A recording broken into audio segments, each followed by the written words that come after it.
Backpack Buddies is a program that we have here in Wake County Public Schools. Every school is sponsored by a different organization, and what we do with these backpacks are we have students that have identified needs, and so parents fill out these forms, and we talk with the family throughout the year. And each bag goes inside of their backpack, and it goes in their backpack at my school specifically on Fridays. The bags have non-perishable shelf-stable food, and so they get these bags weekly throughout the entire school year, and the purpose of the bags are for them to have them for over the weekend. And so we give them to them on Fridays, and it lasts them until specifically Monday. And just keep looking at me and pretend the Oh, camera's don't not look there. at the Don't camera. look at the camera. Okay. I know it's hard. Okay. And the light can be a little distracting too. Yes. Okay, I'll look at you. But tell me a little about the need that you've seen, pre-pandemic and then, through the pandemic. Yeah, I would say pre-pandemic we had an average amount of kids. Every school would have an average amount of kids. And then right when the pandemic hit, it was kind of silent, to be quite honest, for a little bit. And then right after a month, you saw the need. People started losing jobs. Parents had no childcare. And groceries were going up in the grocery store, like the actual price.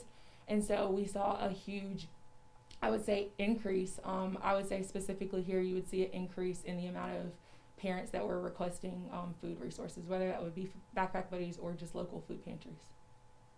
And with the kids on virtual learning, how did this program work?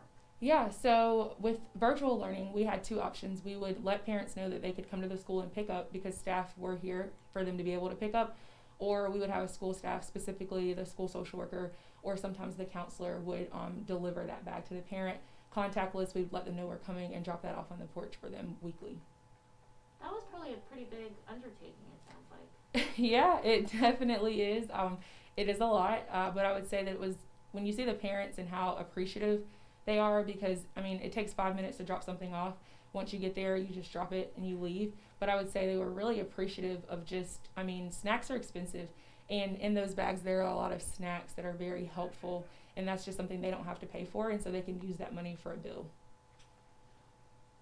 Do you think that it kind of enhanced the connection that these families felt to the school district?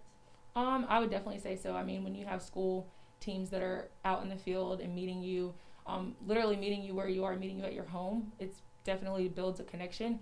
And here at our school, we strive on making sure that we have positive relationships with families and making sure that no matter what they're going through or no matter where they are, we want to meet them where they are. And so it definitely enhanced the connection for them to see a school staff member coming to their home to bring them whatever they needed. And for those kids specifically, virtual learning, I know kind of some of the feedback has been, they just feel like a little disconnected, because they're not having those personal interactions on a daily basis. Yeah, definitely. I would say, we don't see them. So we see them virtually, but it's nothing like giving a child a hug or, meeting their teacher every day in person. And so that's definitely something that they all missed. And no matter what, you can't really fix that. But what you can do is still try to build positive relationships virtually, and also allow them to come. Sometimes parents want to come to school to pick up stuff, and just going outside and talking to them and having meaningful conversations with them, that's 5 minutes of your day, but it means the world to the kid and the parent. And how, when you were dropping off the food at the houses, how did that work, in terms of the list of kids, making sure they were still in the district and still Yeah, so what I would say is organization, right?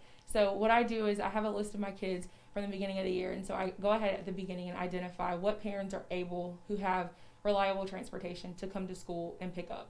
And so I have a window that they can come at between an hour or 2 hours, whatever the case may be, where they come to school and pick up. And then for the other ones, literally I map quest it. I use Google Maps to see where they are in my route or in my area, in my zone, and see, okay, how long is it going to take me to do all of this? And that's how I did it. And it is a big undertaking, but it is what it is. They need it, and we as a district can provide that, so why not provide it? And was there any communication in terms of, the deliveries that you were making and the child's attendance? Yes, absolutely. So a lot of times what you find out is when you get to a home, even though we have this address in Power School and that's where they, we think they live there, but then you get there and there's no one there. Or it's a for sale sign, or it's a for rent sign, meaning that the kid is no longer there. So we would notice, oh, these are the kids that are not attending school. So what can we do? And so that's where social workers were really out in the fields trying to connect them to community resources, but also trying to figure out, well, let me call the middle school, let me call the high school to see where this family is, or try to find any working number that we can. And as we were delivering backpack buddies, I realized I maybe had 3 or 4 families that actually were no longer in the state. And so once you realize all of that information, now we know, well, they're not here, so they're not going to participate virtually because they're not physically here. How do you think the program could be used moving forward now that we're in some version of in-person learning? Yeah, the Backpack Buddies program, right? Yeah. I mean, now most of the kids that had a lot of attendance issues are in person. And so the best place for kids that have a lot of attendance issues to be are in person. And so now that they're here, I see them physically, and so I give it to them. But I think moving forward, it's just really important to identify that at the beginning of the year and identify, okay, this is where they are, and continuing that communication. When you have open communication with parents, it's really important because I can just text them. And a lot of my parents, I text them like daily, and so they know who I am, they have my number saved, and we have that relationship. So moving forward, I think it would be important to just continue to have that open relationship. And tell me, how many families do you help here at this one school? Yeah, with Backpack Buddies. So at this school, I have 10 families, but for both of my schools combined, I have 50 families that I'm serving for Backpack Buddies. That's a lot of families. A lot of families. And I will say that when at the beginning of the year, Backpack Buddies was not operative, we had to get approval from our director. And once we got approval from him, I started off with 28 to 30 families. But within the last, I would say, 4 weeks, or ever since kids have been in person daily, that has drastically increased. And so we're seeing that now that kids are in person, that's great, but there's still a high need for families to access food resources. So you see that number possibly increasing? Absolutely. And so tell me, what are the schools that you're kind of overseeing? I am at Bryan Elementary School and Creek Trail Elementary School in Garner. And how big are those schools? Yeah, that's a great question. So I have about 515 students at one school and right at 500 at another school.